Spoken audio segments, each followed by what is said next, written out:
Hello बच्चों, कैसे हैं आप। मेरी यही दुआ है, फिट रहें, मस्त रहें, पढ़ते रहें, आगे बढ़ते रहें। आज क्लास 12 फिजिक्स के 4 चैप्टर का 10th लेक्चर है। लेक्चर का नंबर 4.10। पिछले लेक्चर 4.9 में आपने पढ़ा कि जब एक चार्ज पार्टिकल मैग्नेटिक फील्ड के अंदर एंटर करता है अलग अलग एंगल बनाकर, यानी कि उसकी वेलोसिटी जो है चार्ज पार्टिकल की वो मैग्नेटिक फील्ड के साथ अलग अलग एंगल बनाती है, तब चार्ज पार्टिकल का बिहेवियर कैसा होता है, वो कैसा पाथ फॉलो करता है, कब उस पर फोर्स लगता है, कब उस पर फोर्स नहीं लगता है। आज उसके आगे कंटिन्यू करेंगे। आज का हमारा 2 टॉपिक रहेगा। एक तो टॉपिक है वेलोसिटी सिलेक्टर, छोटा सा है, और दूसरा भी छोटा ही सा टॉपिक है। दूसरा है कि जब एक करंट कैरिंग कंडक्टर को मैग्नेटिक फील्ड में रखेंगे तब उस पर फोर्स लगेगा, किस केस में लगेगा, किस केस में नहीं लगेगा, क्या होगा वो देखना है, उसका एक्सप्रेशन ड्राइव करेंगे। पिछले लेक्चर में आपने पढ़ा था कि जब एक चार्ज पार्टिकल को मैग्नेटिक फील्ड में रखा तो कब उस पर फोर्स लग रहा, कब उस पर फोर्स नहीं लग रहा, ये आपने कंडीशन पढ़ी। तो यहाँ पर आज क्या है, आज चार्ज पार्टिकल नहीं होगा, आज करंट कैरिंग कंडक्टर होगा जिसको मैग्नेटिक फील्ड में रखेंगे। तो स्टार्ट करते हैं। हमारा पहला जो है टॉपिक है वेलोसिटी सिलेक्टर।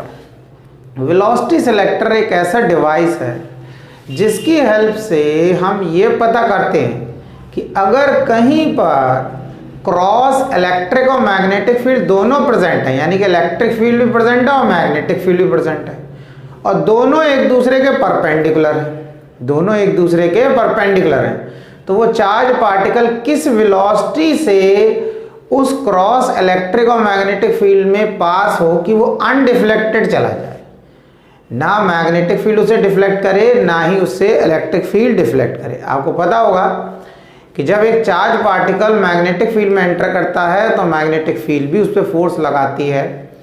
जब एक चार्ज पार्टिकल इलेक्ट्रिक फील्ड में एंटर करता है तो इलेक्ट्रिक फील्ड भी फोर्स लगाती है। और क्या केसेस होते हैं वो मैं पिछले लेक्चर में बता चुका हूं कि किस कंडीशन में फोर्स लगेगा और किस कंडीशन में फोर्स नहीं लगेगा। तो पहली चीज जो वेलोसिटी सिलेक्टर की बात कर रहे हैं उसमें पहले ही देखना है कि हमने क्या किया, यहाँ पर इस तरीके से एक क्रॉस बना दिया। ये मैंने मैग्नेटिक फील्ड ले लिया क्योंकि क्रॉस से हम मैग्नेटिक फील्ड को क्रॉस या डॉट बनाते, डॉट और गोला बनाते, उससे हम मैग्नेटिक फील्ड को रिप्रेजेंट करते हैं। ये हमारी क्रॉस मैग्नेटिक फील्ड हो गई, यानी कि बी हो गई। अगर हम इस बी की बात करें, इस मैग्नेटिक फील्ड की बात करें, तो इसमें अगर कोई चार्ज पार्टिकल एंटर करता है, मान लिया हमने एक इलेक्ट्रॉन ले लिया और ये इसमें इस तरीके से एंटर करेगा तो ये किधर जाएगा। अगर ये इसमें इस तरीके से एंटर करेगा तो किधर जाएगा, तो मैंने बताया था जब कोई चार्ज पार्टिकल मैग्नेटिक फील्ड के अंदर एंटर करता है तो उसका डायरेक्शन निकालने के लिए, यानी कि वो किस डायरेक्शन में डिफ्लेक्ट होगा, उस पर किस डायरेक्शन में फोर्स लगेगा, जिस डायरेक्शन में फोर्स लगेगा उसी डायरेक्शन में वो डिफ्लेक्ट होगा। हम फ्लेमिंग्स लेफ्ट हैंड रूल लगाते हैं, FBI। ये फ्लेमिंग्स लेफ्ट हैंड रूल की हेल्प से हमें ये पता चल जाता उस चार्ज पार्टिकल पर किस डायरेक्शन में फोर्स लग रहा, तो जिस डायरेक्शन में फोर्स लगता उसी में वो डिफ्लेक्ट कर जाता। अब क्या हो रहा है, और यहां पर ये देखना है कि ये इलेक्ट्रॉन जब इस तरफ जा रहा है, यानी कि लेफ्ट टू राइट जा रहा है, तो इसके अकॉर्डिंग करंट का डायरेक्शन हमारा कहां हो गया, आई का डायरेक्शन किधर हो गया, इसके अपोजिट। क्योंकि इलेक्ट्रॉन हमेशा करंट के अपोजिट डायरेक्शन में मूव करता है, ये आपको बिल्कुल क्लियर होना चाहिए। इलेक्ट्रॉन हमेशा करंट के अपोजिट डायरेक्शन में मूव करता है। तो अगर इलेक्ट्रॉन ऐसे जा रहा है तो करंट इधर जा रहा है। देखो एक चीज समझना, अब जब ये ऐसे बोलते ना कि इलेक्ट्रॉन इधर जा रहा है तो करंट इधर जा रहा है, तो लगता है अकेला इलेक्ट्रॉन जा रहा है। यहाँ पर जब इलेक्ट्रॉन इधर जा रहा है, ना यहाँ कोई वायर है ना कुछ है, खाली जगह है। अब हमने ऐसे बोल दिया, ऐसे समझो इस तरीके से मैग्नेटिक फील्ड ये बोर्ड के अंदर जा रही है। अब हमने बोला एक इलेक्ट्रॉन ऐसे जा रहा, मैग्नेटिक फील्ड इस तरीके से बोर्ड के अंदर जा रही है और इलेक्ट्रॉन ऐसे जा रहा। अब हम क्या बोल रहे हैं, करंट ऐसे जा रहा है। तो क्या लगता है, क्या ये हवा में करंट प्रोड्यूस हो गया? क्या है, हवा में करंट प्रोड्यूस हो गया? किधर दिख तो कुछ रहा नहीं, कोई कंडक्टर तो दिख नहीं रहा है। कहते थे किसी वायर में कॉपर का, एल्युमिनियम का, सिल्वर का होगा तो करंट पास होगा। अब यहाँ बोल रहे हैं इलेक्ट्रॉन ऐसे जा रहा, करंट इधर जा रहा है कुछ नहीं, हवा में इलेक्ट्रॉन जा रहा, तो इससे लग रहा है क्या हवा में करंट प्रोड्यूस हो जाएगा। देखो आपको समझना, ये जो रूल की बात कर रहे हैं ना, ये एक कॉन्सेप्ट बता रहे हैं कि अगर इलेक्ट्रॉन का डायरेक्शन ऐसा है, इलेक्ट्रॉन इस डायरेक्शन में जा रहा है, तो उस केस में अगर हम करंट की बात करें तो करंट इस डायरेक्शन में फ्लो करेगा। यानी कि अगर कोई कंडक्टर हो और उसमें अगर इलेक्ट्रॉन इधर जा रहा होगा तो करंट उसके अपोजिट डायरेक्शन में फ्लो कर रहा हो। ये कंडक्टर के अंदर की बात बता रहा है। तो ये रूल बताया, ये सिर्फ ये बताया कि ये इलेक्ट्रॉन जब इसमें एंटर करेगा इस मैग्नेटिक फील्ड में, तो इस पर किस डायरेक्शन में फोर्स लगेगा। अब क्या हुआ, एक्सपेरिमेंट करा, जब देखा कि ये इलेक्ट्रॉन ऐसे जा रहा है, अब समझना इस तरीके से जा रहा है, मैं अभी इसको समझाता हूं दूसरे तरीके से। मैग्नेट, ये हमारा क्या हो गया, आपको लेफ्ट हैंड रूल बिल्कुल क्लियर होना चाहिए, लेफ्ट हैंड FBI। अब ये तो मैग्नेटिक फील्ड है, जो 4 फिंगर है, सेंटर फिंगर जो है करंट को रिप्रेजेंट कर रहा है और थंब फोर्स को, यानी FBI। तो सबसे पहले मैंने मैग्नेटिक फील्ड के लिए, मैग्नेटिक फील्ड अंदर की तरफ है, अब इलेक्ट्रॉन इधर जा रहा है इस तरफ, तो करंट का डायरेक्शन इधर हो गया, ऐसे कर लिया, थंब का डायरेक्शन इधर। तो क्या हुआ, जब ये इलेक्ट्रॉन इसके अंदर एंटर कर रहा तो इस तरीके से जाता, मान लो इस तरीके, अब ये इस तरीके से जा रहा है, क्यों जा रहा है, क्योंकि जब ये इलेक्ट्रॉन अंदर एंटर कर रहा है तो मैग्नेटिक फील्ड ने इस पर इसी डायरेक्शन में फोर्स लगाया, इस डायरेक्शन में नीचे की तरफ, जब नीचे की तरफ फोर्स लगाया तो इस तरफ डिफ्लेक्ट कर गया। तो इसी को दिखाने के लिए, इसी को समझाने के लिए एक रूल बना लिया, समझ में आया, लेफ्ट हैंड रूल। उन्होंने कहा कि मैग्नेटिक फील्ड अगर अंदर की तरफ है और कोई करंट का डायरेक्शन क्या होगा, इस डायरेक्शन, ये डायरेक्शन है, तो फोर्स किस डायरेक्शन में लगेगा, तो कहा फोर्स इस डायरेक्शन में लगेगा, फोर्स इस डायरेक्शन में लगेगा। तो अब क्या हुआ, जब हमने देखा मैग्नेटिक फील्ड अंदर की तरफ, अब करंट का जब हम डायरेक्शन की बात करते हैं तो आपको पता है करंट कब फ्लो करता है, जब किसी कंडक्टर में चार्ज पार्टिकल मूव करते हैं तभी तो करंट फ्लो करता है। मैंने आपको पहले ही बताया है कि हम इस तरीके का डायग्राम बना लेते, कंडक्टर बना दिया, ये हो गया, इस तरीके से हमने एक सेल लगा दिया, ये, अब करंट का डायरेक्शन क्या होगा, ये A से B। अब इलेक्ट्रॉन कहां से कहां चलेगा, B से, क्योंकि electron negatively charge particle positive terminal की तरफ अट्रैक्ट होगा, नेगेटिव टर्मिनल तो धक्का दे रहा होगा, तो करंट का डायरेक्शन A से B की तरफ, इलेक्ट्रॉन के मूवमेंट का डायरेक्शन B से A की तरफ। तो यहां पे फिर हमने रूल बना लिया, लेफ्ट हैंड रूल। तो देखा मैग्नेटिक फील्ड अंदर की तरफ, अब इलेक्ट्रॉन इधर जा रहा था, तो इधर जा रहा था, तो हमने वो रूल हमें यूज कर रहा है, left hand rule.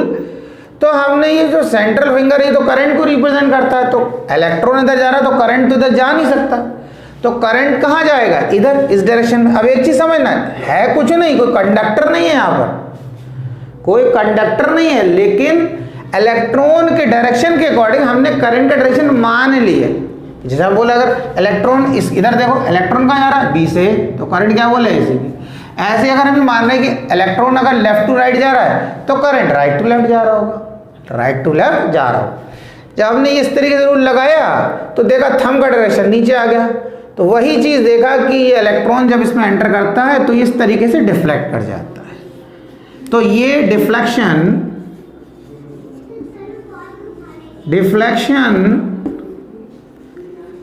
By the magnetic field, by the magnetic field, समझ में आया। तो ये मैग्नेटिक फील्ड ने डिफ्लेक्ट कर दिया। तो आप ये समझे कि इलेक्ट्रॉन ऐसे जा रहा है तो हवा में करंट प्रोड्यूस हो गया, क्या हो गया, इलेक्ट्रॉन इधर जा रहा है तो हमने करंट का डायरेक्शन इधर कंसीडर कर लिया है। समझ में आया नहीं आया ये चीज। अब क्या कर रहे हैं, अब ये तो हो गया हमारा इलेक्ट्रॉन मैग्नेटिक फील्ड में एंटर करता है। अब दूसरा केस ले लेते हैं कि अगर इस तरीके से ये हमने एक प्लेट बनाई पॉजिटिवली चार्ज प्लेट, और यहाँ पर ये हमने बनाई नेगेटिवली चार्ज प्लेट। इसी इलेक्ट्रॉन को इसमें हमने यहाँ से क्या कराना है, पास कराना है। अब ये पॉजिटिव प्लेट है, नेगेटिव प्लेट है, तो इलेक्ट्रिक फील्ड का डायरेक्शन क्या होगा, ये ई का डायरेक्शन, प्लस से माइनस की तरफ। बात समझ में आया?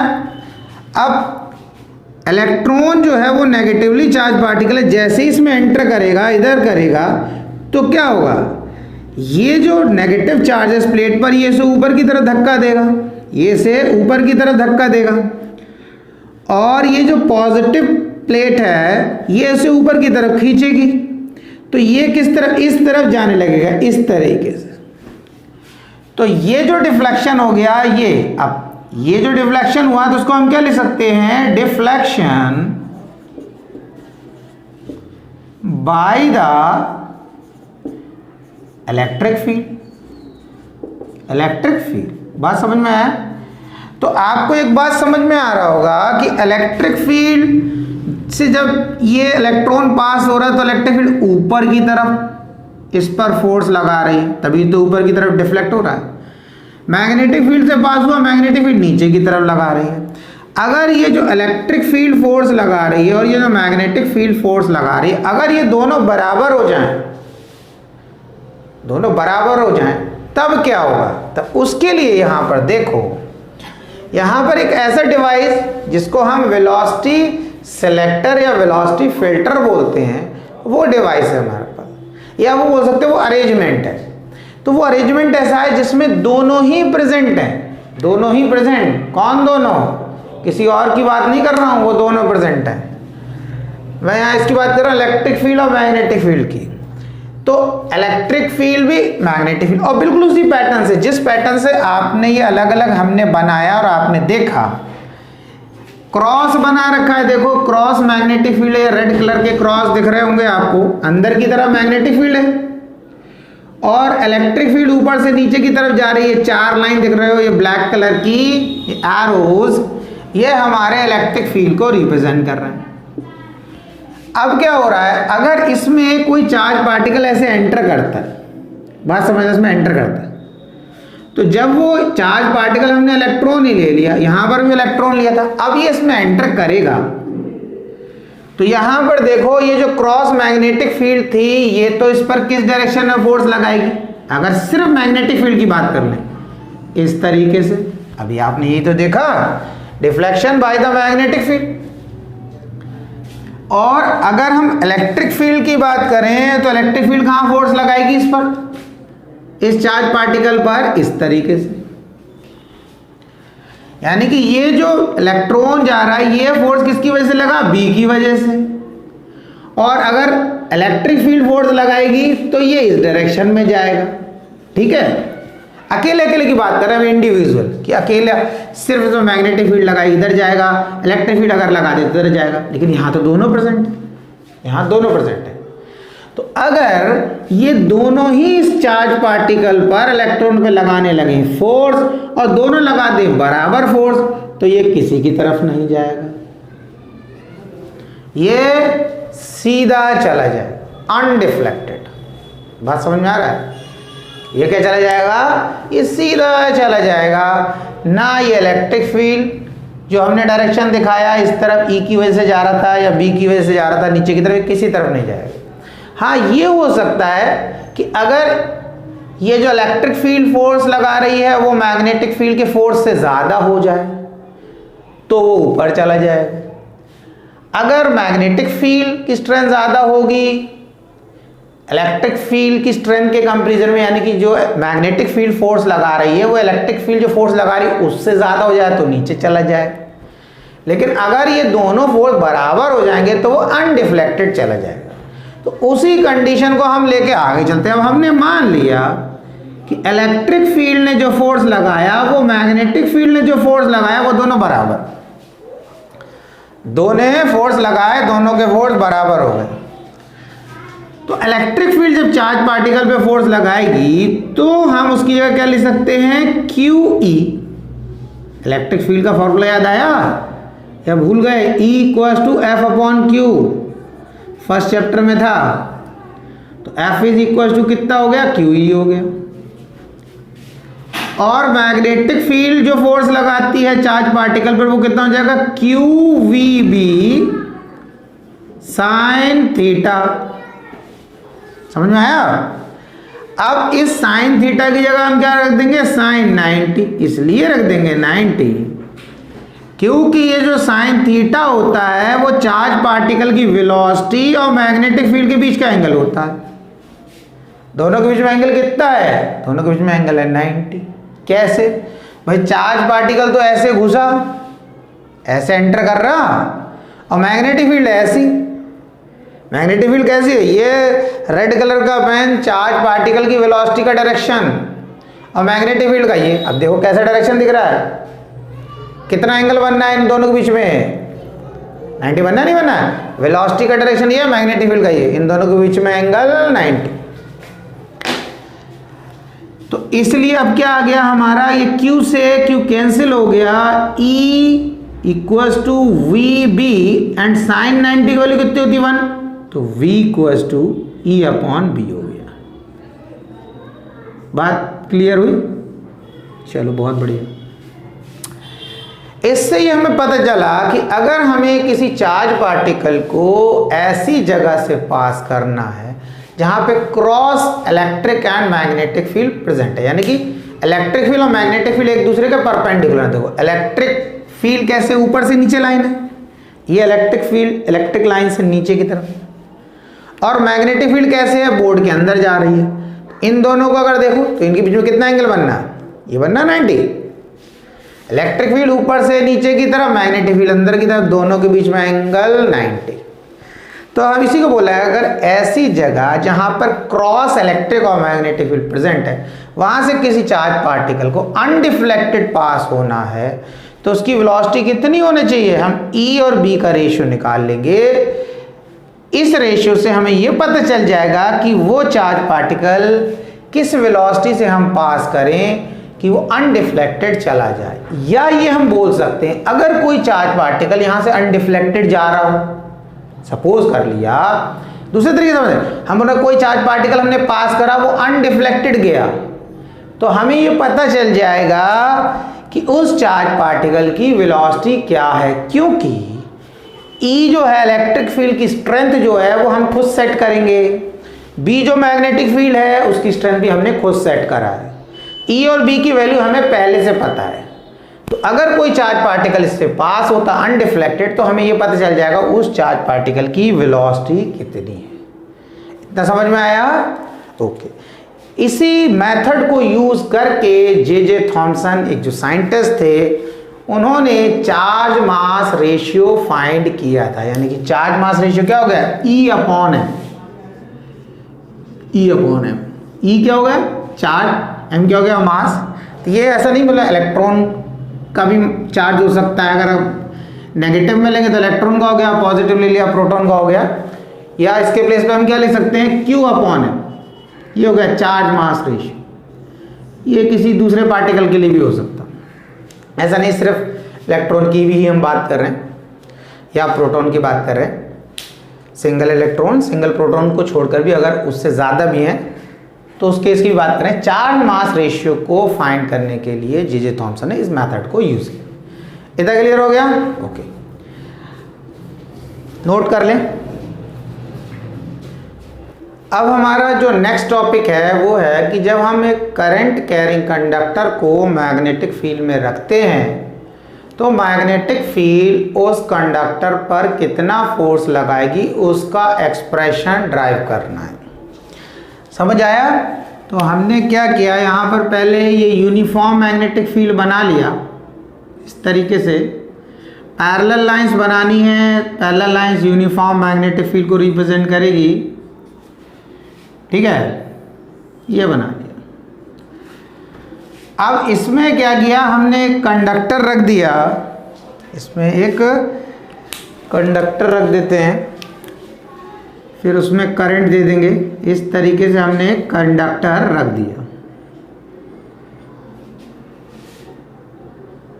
उसके अंदर एक कंडक्टर रख दिया। अब इस कंडक्टर में जो करंट है वो इस डायरेक्शन में फ्लो कर रहा है, यानी कि P से Q की तरफ करंट जा रहा है, P से Q की तरफ करंट जा रहा है। और कंडक्टर की जो लेंथ है वो L है, कंडक्टर की जो लेंथ है वो L है। अब देखें, हमने यूनिफॉर्म मैग्नेटिक फील्ड ड्रॉ कर ली, यूनिफॉर्म मैग्नेटिक, और उसमें एक कंडक्टर रख दिया PQ जिसकी लेंथ L है, जिसकी लेंथ L है। अब I करंट इस कंडक्टर में हमने दे दिया, और ये कंडक्टर जब मैग्नेटिक फील्ड में रखा है तो मैग्नेटिक फील्ड के साथ थीटा एंगल बना रहा है। कोई भी एंगल हो सकता है, 30, 35, 40, कुछ भी हो सकता है। तो ये देखा गया कि जो इस पे फोर्स लग रहा है कंडक्टर पर वो डायरेक्टली प्रोपोर्शनल है B के, यानी कि मैग्नेटिक फील्ड की स्ट्रेंथ जितनी ज्यादा उस पर ज्यादा फोर्स लग रहा है। F is directly proportional to I। इस कंडक्टर में जितना ज्यादा करंट दिया उतना ज्यादा फोर्स लग रहा है इस पे। F is directly proportional to L। जितनी इस कंडक्टर की लेंथ ज्यादा है, यानी कि अगर ये 10 सेंटीमीटर का आपने 20 का ले लिया तो उस पर और ज्यादा फोर्स लग रहा है, लेंथ बढ़ा दी तो फोर्स ज्यादा लग रहा है। और F is directly proportional to sine theta. ये इंपॉर्टेंट पॉइंट देखो, समझो, जितना ये कंडक्टर इस मैग्नेटिक फील्ड के साथ एंगल ज्यादा बनाएगा उतना ज्यादा फोर्स, यानी कि अगर ये ऐसा हो जाए परपेंडिकुलर तो मैक्सिमम फोर्स। समझ में आ रहा है? अब देखो, इन सबको कंबाइन कर दिया तो हमने लिखा F is directly proportional to BIL sine theta. अब प्रोपोर्शनलिटी का साइन हटाया तो कांस्टेंट लगा दिया, तो कांस्टेंट हो गया KBIL साइन थीटा। तो F K की वैल्यू 1 होती है इसमें, तो BIL साइन थीटा, ये एक्सप्रेशन आ गया, BIL साइन थीटा। यानी कि किसी करंट कैरिंग कंडक्टर को अगर मैग्नेटिक फील्ड में रखा तो उस पर कितना फोर्स लगेगा, वो इतना फोर्स लगेगा। मतलब इस फॉर्मूले से आप वो फोर्स की वैल्यू फाइंड कर सकते हैं। इतना क्लियर? अब क्या होता है, ये जो साइन थीटा होता है ये किसी के बीच का एंगल होगा, तो ये किसके बीच का एंगल है? तो जैसे हम जब वेक्टर फॉर्म में लिखेंगे तब ये क्लियर हो जाएगा कि ये एंगल किसके बीच का है। इन वेक्टर फॉर्म, इन वेक्टर फॉर्म, अब F पर वेक्टर का साइन लगा दिया, फोर्स तो वेक्टर है, और I क्या है? करंट। देखो भाई, करंट में मैग्नीट्यूड और डायरेक्शन दोनों ही होता है, फिर भी करंट स्केलर है। वेक्टर की अगर आपने डेफिनेशन पढ़ा होगा तो आपको पता होगा कि वो क्वांटिटी जिसमें मैग्नीट्यूड और डायरेक्शन दोनों हो, साथ में वेक्टर लॉज को भी फॉलो करती हो तो वेक्टर होती है। बस करंट में दिक्कत ये, इसमें मैग्नीट्यूड और डायरेक्शन तो दोनों है, बट ये वेक्टर लॉ को नहीं फॉलो करता है, इसीलिए ये वेक्टर कैटेगरी में नहीं है, वेक्टर क्वांटिटी नहीं है, स्केलर। कहीं पर भी करंट पर आपको एरो का साइन नहीं दिखेगा। समझ में आया? तो हमने लिखा I और यहाँ लिख दिया। अब बचा क्या? L और B। तो L को पहले लिखा, क्रॉस का साइन लगाया, फिर B का लगा दिया, क्रॉस और B लिख दिया। अब इसमें समझो, L क्रॉस B लिखा है। अब ये दोनों वेक्टर हैं। देखो लेंथ है, उसको हमने वेक्टर, अगर लेंथ की बात करें तो लेंथ स्केलर क्वांटिटी होती है, लेकिन लेंथ को हमने वेक्टर ले लिया है। बस समझ में, ले लिया। अब क्या हो गया? देखो कंसीडर, फिजिक्स में तो ये चलता है, जो ना हो फिजिक्स में यही है कि बस उसे कंसीडर कर लो, अपना काम चलाओ। समझ में आ रहा है? रुको ना, नहीं है। अब देखा, अर्थ जो है परफेक्ट स्फीयर नहीं है, वो तो ओवल शेप का है, तो आप तो बड़ा परेशानी हो जाएगी, उसका सरफेस एरिया निकालने में दिक्कत होगी, वॉल्यूम निकालने में दिक्कत होगी। ठीक है, तो उसको क्या कर लिया? अर्थ को कंसीडर कर लिया परफेक्ट स्फीयर। तो फिजिक्स में तो आप पढ़ ही रहे होंगे, आपको समझ में आ रहा होगा। कंसीडर अगर टीचर कराएं तो उसे कंसीडर से स्टार्ट होगा, कंसीडर कर करके सब, कहीं नहीं रुकेंगे, बस कंसीडर करेंगे, सब काम चलाएंगे। तो हमारा लेंथ वैसे स्केलर है, लेकिन यहाँ हमने उसे वेक्टर क्वांटिटी ले लिया है। बात समझ में आ रही? ये अब क्या हो गया, L क्रॉस B क्यों लिखा, B क्रॉस L क्यों नहीं लिखा? तो मैंने उसका रीजन बताया कि भाई L देखो, कंडक्टर ऐसे रख सकते हैं, कंडक्टर ऐसे रख सकते हैं, कंडक्टर ऐसे रख सकते हैं। ऐसे रख दिया तो L का डायरेक्शन इसके हिसाब से हो जाएगा, ऐसे रखेंगे इसके अकॉर्डिंग हो जाएगा। मगर मैग्नेटिक फील्ड तो फिक्स्ड है ना, तो B का डायरेक्शन थोड़ी चेंज हो रहा है, चेंज किसका हो रहा है, L का। तो इसलिए L को पहले लिखा, पहली चीज। अब बात आती है ये L वेक्टर माना तो इसका डायरेक्शन क्या मानेंगे? इस L का डायरेक्शन क्या P से Q मानेंगे या Q से P मानेंगे? तो देखो L का डायरेक्शन हम करंट की हेल्प से डिसाइड करेंगे। अब आपको इस वायर में दिख रहा करंट P से क्यों जा रहा, P से क्यों जा रहा? तो करंट तो स्केलर है, हमने करंट को तो स्केलर बता रखा है। लेकिन मैंने अभी क्या बोला, करंट की जब हम बात करते हैं, किसी वायर में फ्लो कर रहा है तो उसका कुछ मैग्नीट्यूड होता है, कुछ डायरेक्शन भी होता है। कुछ डायरेक्शन का मतलब कोई डायरेक्शन भी होगा, जैसे हमने इसमें दिखा रखा है कि करंट P से Q जा रहा है, या तो P से Q जाएगा या Q से P जाएगा, कोई तो डायरेक्शन होएगा उसका, कुछ वैल्यू भी होगी करंट की। तो यहाँ पर हमने L को जब वेक्टर लिया तो L का डायरेक्शन की बात आई कि भाई इसका कैसे डिसाइड करेंगे, क्या लेंगे। तो उन्होंने कहा कि ये ऐसा कर लो कि ये L का डायरेक्शन करंट के अकॉर्डिंग ले लो, तो उससे आसानी रहेगी, सबको पता चल जाएगा। अब हमने इसमें करंट लिया P से Q, तो हमें पता चल गया L का डायरेक्शन P से Q। अब कोई करंट का डायरेक्शन बना दे Q से P, तो L का डायरेक्शन Q से P हो जाएगा। बात समझ में आ गया? तो अब यहां पर ये देखो, तो करंट का डायरेक्शन तो ये हो गया और B का डायरेक्शन ये हो गया, करंट का डायरेक्शन ये हो गया। तो इसका मतलब करंट का डायरेक्शन ये है, इसका मतलब L का डायरेक्शन, ये L है, इसका डायरेक्शन इस तरफ हो गया और B का डायरेक्शन इस तरफ हो गया। इतना क्लियर हो गया? अब अगर कंडक्टर ऐसे रख दिया तुमने तो करंट का डायरेक्शन ऊपर, B का डायरेक्शन ऐसे, तो करंट का डायरेक्शन ऊपर, B का डायरेक्शन ऐसे, तो एंगल कितना बनेगा? तो एंगल बनेगा 90 L और B के बीच में, L और B के बीच में एंगल 90 बनेगा। बात समझ आया? अगर कंडक्टर ऐसा हो जाए, अब करंट क्या जा रहा, P से Q की तरफ, B का डायरेक्शन भी इधर, तो दोनों के बीच में एंगल कितना हो जाएगा? 0। समझ में आ रहा है ये चीज? तो ये हमारा जो है, इस एक्सप्रेशन को हमने वेक्टर फॉर्म में लिख दिया। तो वेक्टर से हमें क्या पता चला कि ये जो साइन थीटा है वो किस किस के बीच का एंगल है, यानी कि वेक्टर L और वेक्टर B के बीच का एंगल है। ठीक, अब एक चीज में ये देखो, अब आप इसको इससे रिलेट करो कि जो आपने पिछला टॉपिक पढ़ा था कि एक चार्ज पार्टिकल को जब मैग्नेटिक फील्ड में हम रखते तो क्या होता है, वो अलग अलग एंगल से एंटर करता है, तब क्या होता है, उससे देखना ये किस तरीके से मैच करेगा। इसको मैं रब कर देता हूं। देखो, आपने ये पढ़ा कि अगर कोई चार्ज पार्टिकल मैग्नेटिक फील्ड में एंटर करता है इस तरीके से, मान लो हमने एक इलेक्ट्रॉन ले लिया, मैं यहां बना देता हूं अलग, ये हमने मैग्नेटिक फील्ड बना दिया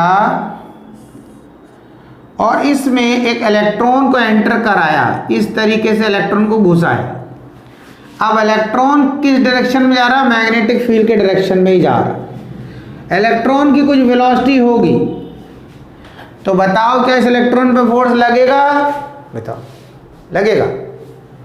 नहीं लगेगा। क्या फॉर्मूला बताया था? F = QVB साइन थीटा, फिर वेक्टर फॉर्म में क्या लिखा था? F = QV cross B। देखो, ये जो साइन थीटा एंगल है, ये चार्ज पार्टिकल की वेलोसिटी और मैग्नेटिक फील्ड का एंगल, बीच का एंगल है, यानी V और B के बीच का एंगल, दोनों वेक्टर क्वांटिटी। तो अगर इन दोनों के बीच में एंगल 0 हो जाएगा, इलेक्ट्रॉन ऐसे जा रहा है, तो इस इलेक्ट्रॉन पे कोई फोर्स नहीं लगे। दूसरा केस देखते हैं। अब हमने क्या करा, एक इलेक्ट्रॉन ले लिया, यही इलेक्ट्रॉन है हमारा, लेकिन इस बार ये ऐसा जा रहा है, राइट टू लेफ्ट। जब ये राइट टू लेफ्ट जा रहा है तब इस इलेक्ट्रॉन की वेलोसिटी v और इस मैग्नेटिक फील्ड के बीच में एंगल कितना बनेगा, इस बार बन जाएगा एंगल 180, क्योंकि b का डायरेक्शन ऐसे और v का डायरेक्शन ऐसा। तो आपको पता है, आपने 10th में मैथ्स पढ़ा है, साइन 0 की वैल्यू भी 0 और साइन 180 की वैल्यू भी 0। बात समझ में आ गया, इस पे फिर फोर्स नहीं लगेगा। अब इसी चीज को देखो, अगर यही जो हमने इलेक्ट्रॉन बनाया है, अब मैं इसमें क्या कर रहा हूँ, एक कंडक्टर बना देता हूँ ऐसे मोटा सा, ये मतलब ना सिलेंडर बना दिया, तो बड़ा दिखाने के लिए ऐसे बना दिया इसको। सीधा एक वायर बना देंगे तो उसके अंदर कैसे दिखाएंगे, तो हमने एक ये सिलेंड्रिकल वायर बना दिया, वायर, और इसके अंदर कोई इलेक्ट्रॉन है। बात समझना, इलेक्ट्रॉन है। अब ये इलेक्ट्रॉन जो है हमारा पहले कंडीशन में इधर जा रहा, v वेलोसिटी से किधर जा रहा, p से q की तरफ जा रहा। तो अगर ये p से q की तरफ जा रहा है तो करंट किधर जा रहा होगा, q से p की तरफ। करंट हमेशा इलेक्ट्रॉन की वेलोसिटी के अपोजिट डायरेक्शन में होता है। तो आपने पढ़ा कि ये इलेक्ट्रॉन जब मैग्नेटिक फील्ड के डायरेक्शन में मूव कर रहा होगा, यानी कि इस v और b के बीच में एंगल 0 होगा, तो इस पर कोई फोर्स नहीं लगेगा। तो जब इस पर फोर्स नहीं लगेगा तो इस कंडक्टर पे भी नहीं लगेगा। इसीलिए इस केस में, यानी कि कंडक्टर इस तरीके से रखा है और उसमें करंट इधर जा रहा है मैग्नेटिक फील्ड के अपोजिट में, तो उस पर फोर्स नहीं लगता। आप फॉर्मूला लगा लो, देखो क्या है, F is equal to BIL sine theta. बात समझ में आ रहा है? साइन थीटा आपको पता है किस किस के बीच का एंगल है, B और L के बीच का एंगल,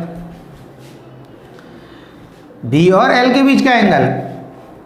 अब हमने अगर मान लो इसकी लेंथ ले लिया L, अब इसे वेक्टर में ले लिया, L ले लिया। अब L को हम बोल रहे हैं वेक्टर क्वांटिटी। अब B का डायरेक्शन यहाँ बना दे, लेफ्ट टू राइट दिख रहा है, और L का डायरेक्शन इस करंट के अकॉर्डिंग लेंगे, करंट Q से P की तरफ है, तो इस L और B के बीच में एंगल कितना हो गया, 180।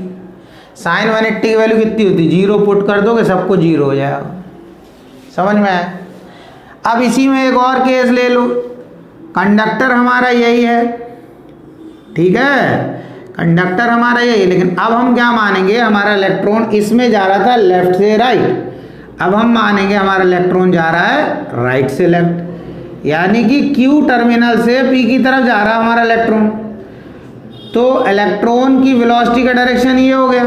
तो पहली चीज तो आप यही देखो कि इलेक्ट्रॉन की वेलोसिटी और मैग्नेटिक फील्ड दोनों के बीच में एंगल कितना बनना, 180। यानी कि सिंपल चीज है, इलेक्ट्रॉन मैग्नेटिक फील्ड या उसके अपोजिट डायरेक्शन में जाए तो उस पर फोर्स नहीं लगने वाला। यानी कि पैरेलल हो इलेक्ट्रॉन ऐसे, ये मैग्नेटिक फील्ड ऐसे इलेक्ट्रॉन, ये मैग्नेटिक फील्ड इस तरीके जा रहा है इलेक्ट्रॉन, इन दो केस में नहीं लगने वाला, बात हो खत्म। अब ये इलेक्ट्रॉन ऐसे जा रहा है तो ये तो हमें पता चल गया कि उस पर तो फोर्स लगना नहीं, लेकिन इसके इधर जाने पर करंट का डायरेक्शन किधर डिसाइड हुआ, इस डायरेक्शन। अब करंट P से Q की तरफ जा रहा है, तो अब करंट P से Q की तरफ जा रहा है, लेंथ इस कंडक्टर की L ले रखा है, लेंथ का डायरेक्शन हम करंट के अकॉर्डिंग लेंगे, तो इस L और B के बीच में एंगल कितना हो गया, 0। L का direction left to right, magnetic field का लेफ्ट टू राइट। तो जब दोनों के बीच में एंगल 0 हो गया, तो फिर अगर इसमें साइन 0 पुट करोगे तो इस कंडक्टर पर फिर से फोर्स नहीं लगे। क्यों नहीं लग रहा है, क्योंकि इसके अंदर इलेक्ट्रॉन पर ही फोर्स नहीं लग रहा है। तो कंडक्टर कोई इंडिविजुअल बॉडी नहीं है, मतलब समझना, उसका मतलब ऐसे है कि जब कंडक्टर के अंदर इलेक्ट्रॉन मूव करता है, जब उस पर फोर्स लगता है तभी वो फोर्स हमें कंडक्टर पे दिखता है। इसको आप ऐसे समझ। अभी क्या होता है, किसी की बॉडी में कोई बैक्टीरिया या वायरस घुस गया, तो वो जो वायरस या बैक्टीरिया उसकी बॉडी में एंटर कर गया, तो उसने क्या किया, जो अंदर सेल्स थे, डिफेंस मैकेनिज्म है हमारी अंदर बॉडी की, या हमारे गार्ड सेल्स हैं, जो हमारे को बाहर से कोई भी इन्फेक्शन हमारी बॉडी में जब एंटर करता है तो उससे लड़ते हैं तो पहले स्टार्टिंग में तो वो उनसे फाइट करते हैं, लेकिन क्या होता है जब बाहर का बैक्टीरिया और वायरस उनको डोमिनेट कर देता है, उनसे ज़्यादा पावरफुल हो जाता है, तब उसका इफेक्ट दिखने लगता है। अब बाहर से कोई बैक्टीरिया वायरस घुस गया, आ गया बुखार। अब बुखार आया, कांप रहे हैं बुरी तरीके से। कांप क्यों रहे हैं?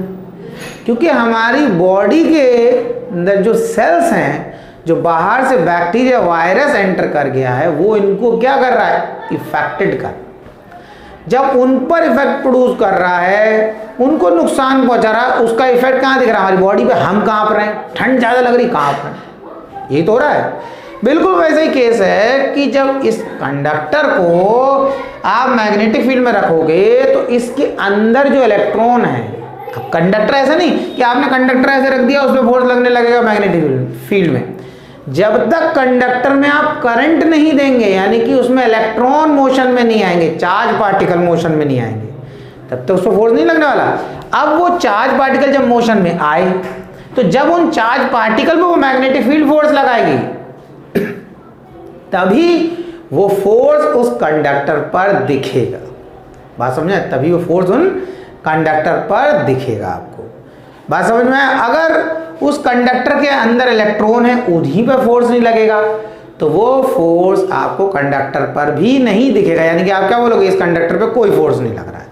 तो आपने देखा जब हमने कंडक्टर को इस तरीके से मैग्नेटिक फील्ड के पैरेलल या इस तरीके से मैग्नेटिक फील्ड के एंटी पैरेलल रखा, तो उस कंडक्टर पर करंट देने के बाद भी कोई फोर्स नहीं लग रहा था। रीजन था बहुत सिंपल, क्योंकि उसके अंदर जो इलेक्ट्रॉन था वो या तो मैग्नेटिक फील्ड के डायरेक्शन में मूव कर रहा था या अपोजिट डायरेक्शन में।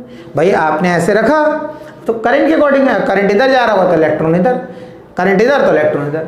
तो इस पोजीशन में दो ही ऑप्शन है इलेक्ट्रॉन के लिए, या तो वो इधर जा रहा होगा या इधर जा रहा होगा।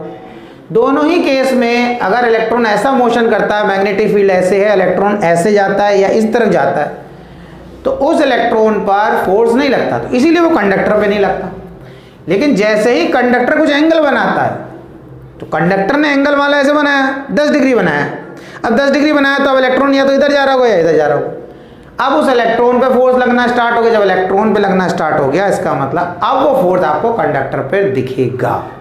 इसीलिए चार्ज पार्टिकल भी जब कोई भी एंगल बनाता है, यानी कि 0 डिग्री 180 को छोड़कर, दो एंगल को छोड़कर 0 180 1 डिग्री बना ले, तब भी उसमें फोर्स लगना स्टार्ट हो जाएगा, 2 डिग्री 3 डिग्री। मगर ये एंगल जैसे बढ़ता जाएगा वैसे वैसे चार्ज पार्टिकल पर भी फोर्स बढ़ता जाता है। सेम कंडीशन वही करंट कैरिंग कंडक्टर पे। करंट कैरिंग कंडक्टर ऐसा रखा है, 0 डिग्री एंगल बना रहा है, उस पर कोई फोर्स नहीं लग रहा। जैसे जैसे वो एंगल बढ़ा रहा है अपने से, थीटा बढ़ रहा है, वैसे वैसे उस पर फोर्स भी बढ़ रहा है, क्योंकि फॉर्मूला आपको समझ में आ रहा होगा, F=BIL sin थीटा। इतना क्लियर हो गया? तो ये मैंने आपको इलेक्ट्रॉन थ्योरी के अकॉर्डिंग भी बता दिया। अब इसमें थोड़ा सा एक चीज़ देख लेना कि जो डेरिवेशन मैंने आपको F डायरेक्टली प्रोपोर्शनल करके करवा दिया, एक दूसरे तरीके से भी पूछ लेते हैं। तो दूसरे तरीके से अगर पूछेंगे तो आपको कैसे करना है, कोई बड़ा आसान सा तरीका है, कोई दिक्कत नहीं है, बिल्कुल सिंपल है। अभी मैं आपको बताता हूँ। नंबर ऑफ इलेक्ट्रॉन की बात करेंगे इसमें हम, यानी कि इलेक्ट्रॉन डेंसिटी की, फिर इसको ड्राइव करेंगे। तो बच्चों आपने देखा कि जब एक करंट कैरिंग कंडक्टर को हमने मैग्नेटिक फील्ड में रखा तो मैग्नेटिक फील्ड ने उस पर फोर्स लगाया, और वो फोर्स का एक्सप्रेशन क्या आया? F=BIL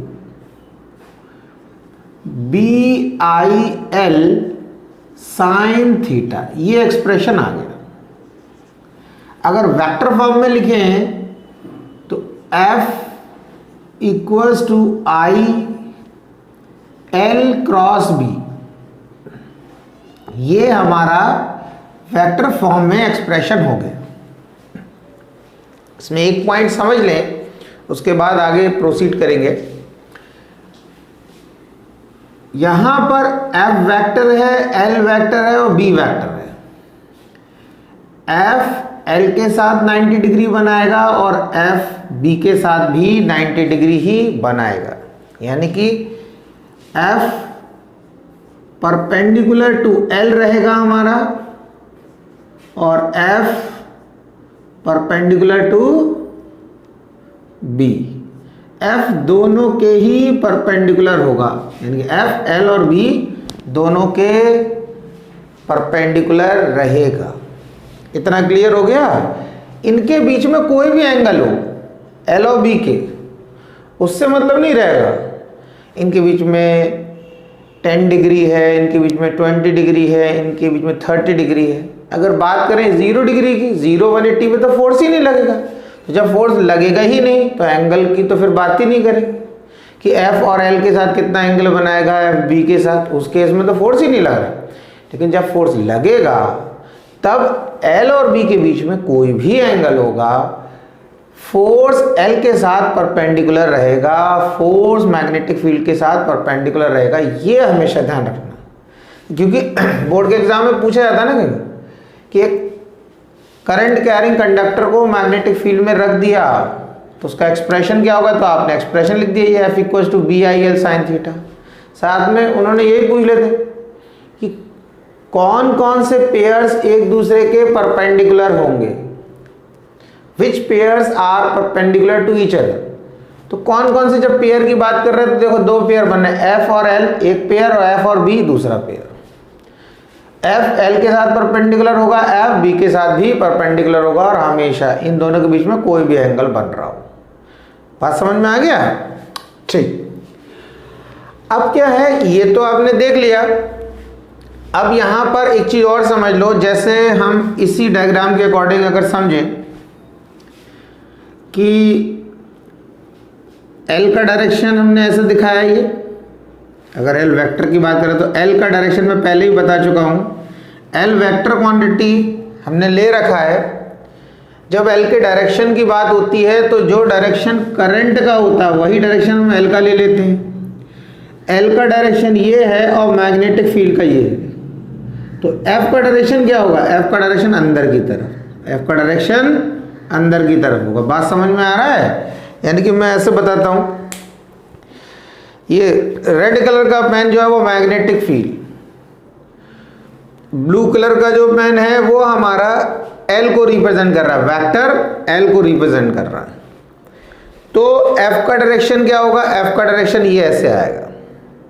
ये देखो ये वाला पेन जो है वो F का डायरेक्शन, तो इस तरीके से डायग्राम बनेगा। यानी कि ये ऐसे हो गया, ये हमारा मैग्नेटिक फील्ड और ये हमारा वेक्टर L को रिप्रेजेंट कर रहा है। तो फोर्स इस तरफ अंदर की तरफ perpendicular to the plane invert direction. अगर आप ऐसे देखेंगे तो आपको पता चल रहा होगा ये मैग्नेटिक फील्ड के साथ ये फोर्स 90 बना रहा है और इस L के साथ भी ये 90 बना रहा है। समझ में आ रहा है? इस तरीके से डायग्राम ऐसे देखें आप, यहां पर ये 90 और यहां पर ये 90। इतना क्लियर हुआ? अब उसके बाद यही जो एक्सप्रेशन ड्राइव किया F equals to BIL sine theta, ये दूसरे तरीके से भी ड्राइव करने को आ जाता है। तो पहले दूसरे तरीके से ड्राइव करके मैं बताता हूँ, उसके बाद आपको बताऊंगा कि इसमें क्वेश्चन कैसे पूछा जा सकता है। क्योंकि जब आप डेरिवेशन अभी मैं करवा दूंगा तो आपको अच्छे समझ में आएगा डेरिवेशन ये हुआ तो उसमें कैसे क्वेश्चन पूछा जाएगा। अब हमने क्या करना है, हमने मान लिया कि ये जो कंडक्टर है इसमें n नंबर ऑफ इलेक्ट्रॉन है, क्वांटिटी तो पता नहीं, n मानेंगे। तो एक इलेक्ट्रॉन पर कितना फोर्स लगेगा, एक इलेक्ट्रॉन पर कितना फोर्स लगेगा, तो वो F1 हो गया। एक इलेक्ट्रॉन पे जो फोर्स लगा, तो अगर कोई चार्ज पार्टिकल मैग्नेटिक फील्ड के अंदर मूव करता है तो मैग्नेटिक फील्ड उस पर फोर्स लगाती है। तो आप ये समझें, जब आप ये करंट कैरिंग कंडक्टर को मैग्नेटिक फील्ड में रखेंगे तो इस कंडक्टर के अंदर चार्ज पार्टिकल मूव करेंगे। जब इसके अंदर चार्ज पार्टिकल मूव करेंगे तो उन पे लगेगा फोर्स। अब एक चीज और देख लो, अगर करंट P से Q की तरफ जा रहा है तो जो इलेक्ट्रॉन होगा इनके अंदर, ये जो इलेक्ट्रॉन होगा इस कंडक्टर के अंदर, वो कहां से कहां जा रहा होगा, वो करंट के अपोजिट जा रहा होगा। इलेक्ट्रॉन Q से P की तरफ जा रहा होगा। बात समझ में आ रहा है? तो इसके अकॉर्डिंग भी अगर देखें तो फोर्स अंदर की ही तरफ लगेगा, क्योंकि इलेक्ट्रॉन अगर नीचे जा रहा है तो करंट का डायरेक्शन ऊपर हो गया। तो जो लेफ्ट हैंड रूल हम लगाते थे, क्या लगाते थे, एफ बी आई, उसके अकॉर्डिंग भी निकालेंगे तब भी करंट कहाँ लगेगा, बिल्कुल अंदर की तरफ लगेगा। अच्छा, अब इसमें ये देखें कि इसमें बहुत सारे इलेक्ट्रॉन हैं, तो हमने जब ये इलेक्ट्रॉन मूव कर रहा है, इलेक्ट्रॉन Q से P की तरफ जा रहा है, तो इलेक्ट्रॉन चार्ज पार्टिकल है, तो उस पर भी क्या लगेगा, फोर्स लगेगा। तो एक इलेक्ट्रॉन पे कितना फोर्स लगेगा, तो एक फॉर्मूला आपने पढ़ा इससे पहले, F equals to q v B sine theta. ये फॉर्मूला क्या था कि जब एक चार्ज पार्टिकल मैग्नेटिक फील्ड में मूव करता है तो मैग्नेटिक फील्ड उस पर कितना फोर्स लगाती है।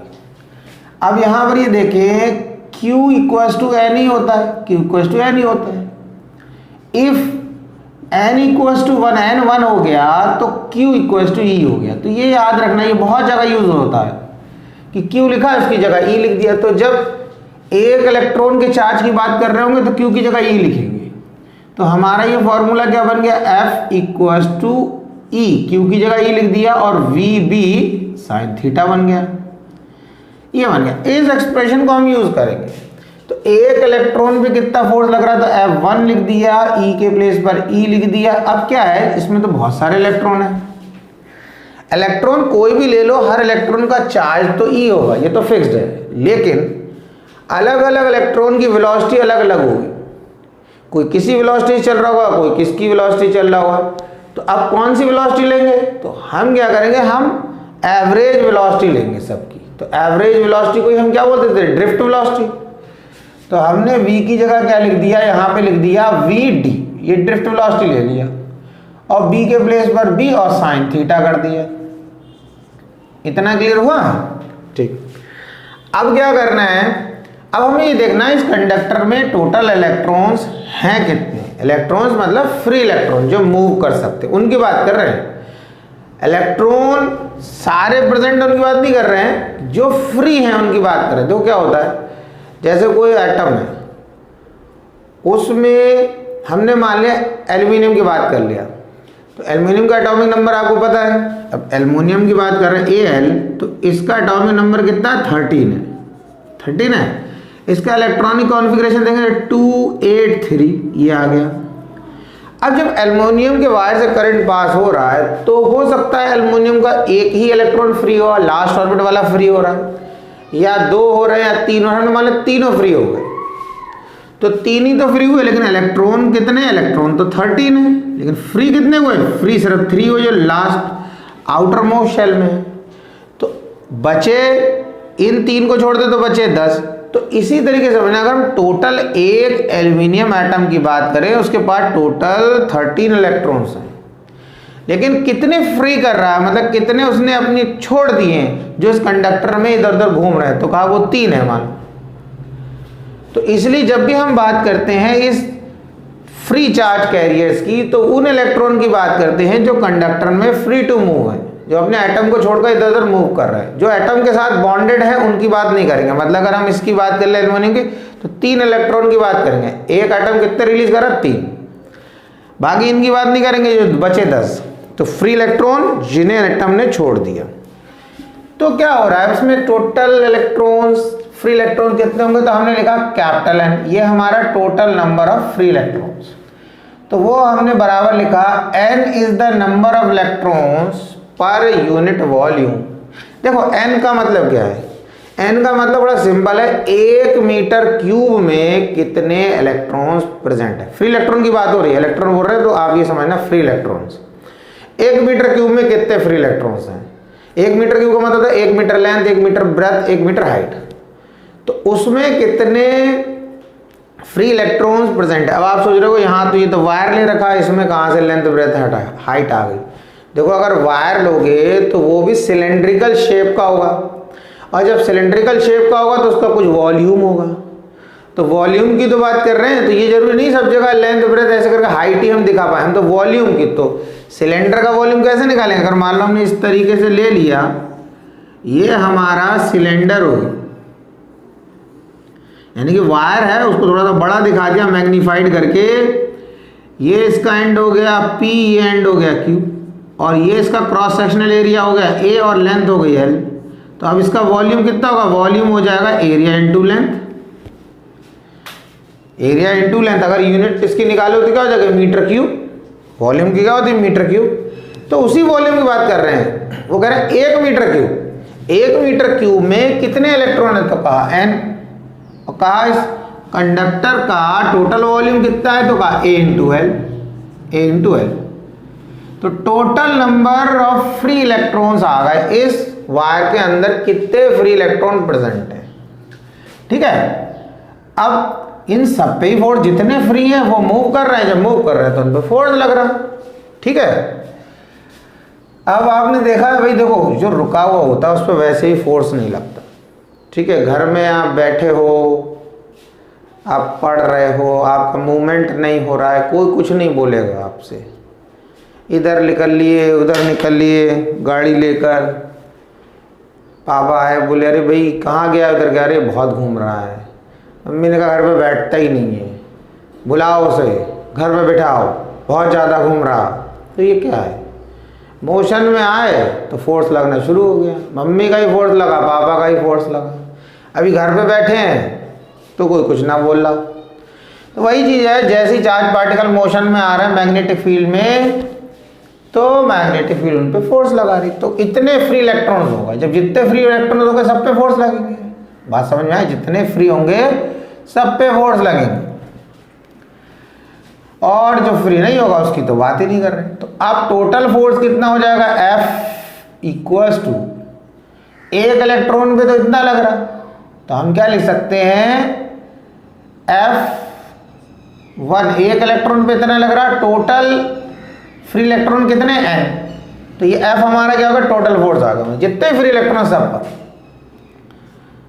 अब F इक्वल टू F1 की वैल्यू क्या लिखा, EV, ये ड्रिफ्ट वेलोसिटी है, और B साइन थीटा, और NAL। ठीक है, ये आ गया। अब एक फॉर्मूला आपने पढ़ा 3rd चैप्टर में करंट इलेक्ट्रिसिटी में, where I equals to NEAVD, ये बड़ा आप, ठीक है, I इक्वल्स टू NEAVD बड़ा, तो हम NEAVD की जगह I लिख सकते हैं, तो यानी कि इस E, इस V, E हो गया, V हो गया हमारा, N हो गया, ये N हो गया, और A, यानी EVD N और A के प्लेस पर हम क्या लिख सकते हैं, I। इन सब के, इन चारों के प्लेस पर EVD N A, इनके प्लेस पर लिख सकते हैं हम I। यहाँ देखो NEAVD की जगह पर, बात समझ आ रहा है, NEAVD की जगह पर हम I लिख सकते हैं। तो F इक्वल्स टू, इसकी जगह हमने लिख दिया I, L तो L के प्लेस पर L लिख दिया, और क्या लिख दिया, साइन थीटा। बात समझ आया, आसान है। अब और sorry, B sine theta, B sine theta, ठीक है, इतना लिख दिया। अब उसके बाद क्या करना है हमें, ये हमारा एक्सप्रेशन बन गया, BIL साइन थीटा। क्लियर है। अब अगर हम इसे वेक्टर फॉर्म में लिखे तो वेक्टर फॉर्म में लिख सकते हैं, इन वेक्टर फॉर्म, इन वेक्टर फॉर्म क्या हो गया, F वेक्टर, एरो लगा दिया, वेक्टर रिप्रेजेंटेशन हो गया। I तो भैया स्केलर है यहां पर, और फिर लिख दो L cross B, L cross B, ये आ गया। तो देखो ये वही एक्सप्रेशन आ गया F equals to BIL sine theta, जो हमने इससे पहले जस्ट अभी ड्राइव किया। लेकिन इसमें फ़र्क क्या है, देखो इसमें क्या है, जब आप कभी ये क्वेश्चन आता है तो कहते हैं when a current carrying conductor is placed inside a magnetic field drive an expression for the force exerted on a current carrying conductor. Conductor को मैग्नेटिक फील्ड में रखा, उस पर मैग्नेटिक फील्ड कितना फोर्स लगाएगी उसका एक्सप्रेशन ड्राइव कीजिए in terms of number of electron per unit volume, area of the conductor, length of the conductor, magnetic field, drift velocity, इस तरीके से वो टर्म दे देंगे। देखो अगर हम हमारा फाइनल एक्सप्रेशन तो ये है, अगर इसके अकॉर्डिंग से आप समझें तो हमारे एक्सप्रेशन में क्या आ रहा है, सिर्फ मैग्नेटिक फील्ड, करंट और लेंथ आ रहा है, ये आ रहा है। साइन थीटा तो है ही एंगल, ये तीन चीजें आ रही है, मतलब हमारे वो तो एंगल तो है ही BIL, लेकिन इसमें कहीं एरिया नहीं आ रहा है, इसमें कहीं ड्रिफ्ट वेलोसिटी नहीं आ रही है, इसमें number of electron per unit volume नहीं आ रहा है, वो हमारे यहाँ आ रहा है। तो इस तरीके से अगर ड्राइव करने को बोल रहे हैं कि ये टर्म होना चाहिए, तो फिर हमें इस तरीके से करना पड़ेगा। अब आपको लग रहा है इस फाइनल एक्सप्रेशन तो आ गया, फाइनल एक्सप्रेशन में तो कहीं नहीं है, तो वो ये थोड़ी बोल रहे हैं कि फाइनल एक्सप्रेशन, वो कह रहे हैं ये टर्म्स लेकर ड्राइव करना है, बोलेंगे ये टर्म्स होना चाहिए। तो जब आप ड्राइव कर रहे हैं तो ये बीच में आ तो गए, फिर फाइनल एक्सप्रेशन नहीं आ गया, फाइनल तो यही लिखना है। बात समझ आए ये चीज, तो ये आप नोट कर लें। बच्चों एक क्वेश्चन देखें जो बोर्ड में आ चुका है 2015 में, उसमें कंडीशन दे रखी है कि एक वायर दे रखा है AB और इसमें करंट है I 2 एम्पियर, ये गिवन दे रखा है करंट 2 एम्पियर, और वायर की जो लेंथ है वो भी दे रखा है, वो दे रखा 1.5 मीटर, यानी कि A से B के बीच की जो लेंथ है वो 1.5 मीटर दे रखा है। बोला है इस करंट कैरिंग वायर को मैग्नेटिक फील्ड में रख दिया, और मैग्नेटिक फील्ड कैसी है, हॉरिजॉन्टल मैग्नेटिक फील्ड इस तरीके से जा रही है, आप समझें ऐसे ये क्रॉस बनाए, यानी कि इस तरीके से magnetic field perpendicular to the plane invert direction, board के अकॉर्डिंग क्या है, अंदर की तरफ ऐसे जा रही है। तो आप जैसे मैं खड़ा हूं पे समझे ये मैग्नेटिक फील्ड का डायरेक्शन हो गया, और ये हमारा कंडक्टर हो गया, कंडक्टर में करंट इधर से इधर जा रहा है, यानी कि A से B, ये देखें इस तरीके से, इस पॉइंट से इस पॉइंट, इस पॉइंट से इस पॉइंट, ऐसा करंट जा रहा है। तो वो कह रहे हैं इस मैग्नेटिक फील्ड की स्ट्रेंथ कितनी हो कि ये जो वायर है, करंट कैरिंग वायर, ये यहीं पर लटका रहे, हवा में रुक जाए, और इस वायर के पीस का, AB जो वायर है इतने पीस का मास भी दे रखा है 200 ग्राम। क्वेश्चन समझ में आया? मैग्नेटिक फील्ड ऐसे और वायर इस तरीके से रखा, करंट A से B की तरफ जा रहा है, तो ये ऐसे ही मैग्नेटिक फील्ड में हवा में लटक जाए, इतना बड़ा पीस। इमेजिन करना है कि इसमें करंट फ्लो कर रहा है, इमेजिन करना है, क्योंकि एक्चुअल में तो ये ऐसे करके जा रहा हो, किसी बैटरी से लगा होगा। इमेजिन करना है हमें कि यहाँ इतना बड़ा पीस है, इसमें करंट फ्लो कर रहा है, तो मैग्नेटिक फील्ड की स्ट्रेंथ कितनी होगी, B कितनी होगी कि ये हवा में लटक जाए। तो आप समझना है ये हवा में लटकेगा क्यों। अगर हम left hand rule, Fleming's left hand rule लगाएं, तो आपको मैंने बताया FBI। अब देखो मैग्नेटिक फील्ड तो अंदर की तरफ है और करंट इधर है, ये जो वायर है इस तरीके से करंट किधर जा रहा है, इधर से इधर, तो इसके अकॉर्डिंग ये इस पर फोर्स किस डायरेक्शन में लगेगा, ऊपर की तरफ, क्योंकि लेफ्ट हैंड रूल क्या बता रहा है, अगर मैग्नेटिक फील्ड अंदर की तरफ है और करंट इधर जा रहा है तो वायर पर फोर्स ऊपर की तरफ लगेगा, ऊपर की तरफ। अब इस पर फोर्स लगेगा ऊपर की तरफ, यानी कि मैग्नेटिक फील्ड जो इस पर फोर्स लगाएगी, ये F वो अपवर्ड लगेगा, ये FM भी लिख सकता हूँ, मैग्नेटिक फील्ड की वजह से जो फोर्स लग रहा है। अब इस वायर का जो वेट है, यानी अर्थ इसे अपनी तरफ खींचेगा ग्रेविटी की वजह से, तो वेट किधर लगेगा इसका, नीचे की तरफ लगेगा, वेट किधर लगेगा इसका, नीचे की तरफ लगेगा। भाई इस वायर को अगर हमने ऐसे छोड़ दिया, अभी मान लो इसी पीस को मैं छोड़ता हूँ तो नीचे जा रहा है, क्यों जा रहा है, क्योंकि इसमें कुछ वेट है, तो अर्थ इसे क्या कर रहा है, अपनी तरफ खींच रहा है, अर्थ में ग्रेविटी है। तो अगर इस पर कोई इतना फोर्स लग जाए जो इसके वेट के बराबर हो जाए, यानी कि mg के बराबर हो जाए, वेट का फॉर्मूला क्या था, W=mg, तो कोई इतना अपवर्ड फोर्स लग जाए जो इस वेट के बराबर हो, तो ये रुक जाए। बात समझ में आया? तो यही कंडीशन हो गई। तो अपवर्ड फोर्स कौन लगा रहा है, इस वायर को जब आपने मैग्नेटिक फील्ड में रखा तो मैग्नेटिक फील्ड इस पे अपवर्ड फोर्स लगा रहे हैं, और ग्रेविटी की वजह से डाउनवर्ड फोर्स लग रहा है। तो वेट इज अ फोर्स, इसमें कंफ्यूज नहीं होना, वेट इज अ फोर्स। अगर इसकी यूनिट बोल रहे हैं ना, तो mg जब कभी भी सॉल्व करते हैं इसकी यूनिट न्यूटन ही होती है, वेट इज अ फोर्स। ठीक, तो हमने वही लिख दिया, हमने लिखा Fm = mg। क्या लिखा हमने, Fm = mg, यानी कि अगर ये कंडीशन हो जाए तो ये वायर हवा में बिल्कुल फ्लोट करने लगेगा इस तरीके से।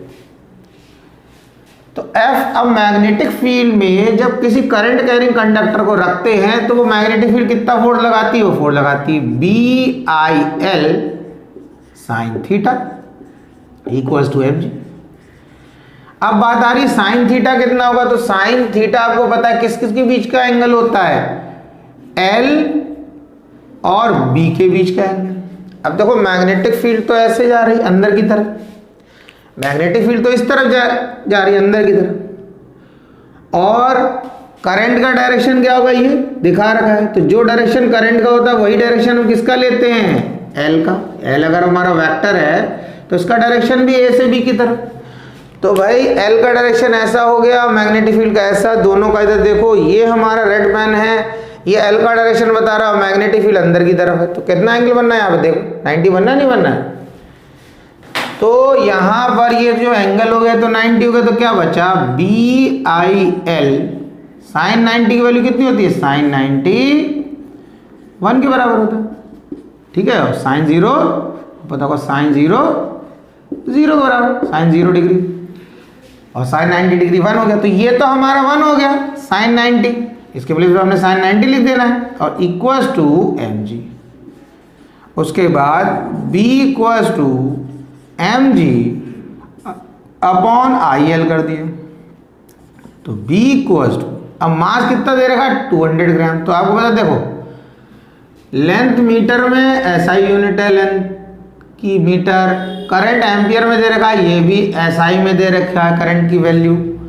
तो अगर, लेकिन ये जो ग्राम दे रखा है तो सीजीएस में मास, तो हमें इसमें क्या करना है? इसको SI में कन्वर्ट करना है। तो 200 इंटू 10 टू द पावर -3, क्या कहला? 200 इंटू 10 टू पावर -3 कर दिया, तो ये क्या हो गया? kg में कन्वर्ट हो गया। ये क्या हो गया? अगर मैं इस तरीके से लिख दूं, 200 ग्राम को मैं क्या लिख सकता हूं? 200 into 10 to the power -3 kg। इतना क्लियर हुआ? इंटू 9.8 जी की वैल्यू, करंट कितना दे रखा है? 2 एम्पियर, और लेंथ कितनी दे रखी? 1.5। ठीक है, अब इसको आपको सॉल्व कर लेना है। इतना क्लियर हुआ? तो b इक्वल्स टू 2 0 से, तो ये 2 0 कैंसिल हो जाएंगे, और यहाँ पे क्या आ जाएगा? इन 2 से तो कैंसिल, और ये 10 की पावर यानी कि 2, और इसको यहीं पे कैंसिल कर देना। यहाँ बचा -1, और इस 2 से ये 2 कैंसिल हो गया, तो ये बचेगा 9.8 into 10 to the power -1 upon 15। तो क्या होगा? 9.8 अपॉन, ये 1.5 है, 1.5, ये 10 की पावर -1 जब नीचे आ जाएगा तो ये 15 इंटू 10 आ जाएगा। ऊपर से नीचे आएगा तो पावर क्या हो जाएगी? 1 ही रहेगी, लेकिन साइन चेंज हो जाएगा। तो अब क्या हो जाएगा? ये अब इससे मल्टीप्लाई कर देंगे तो ये 9.8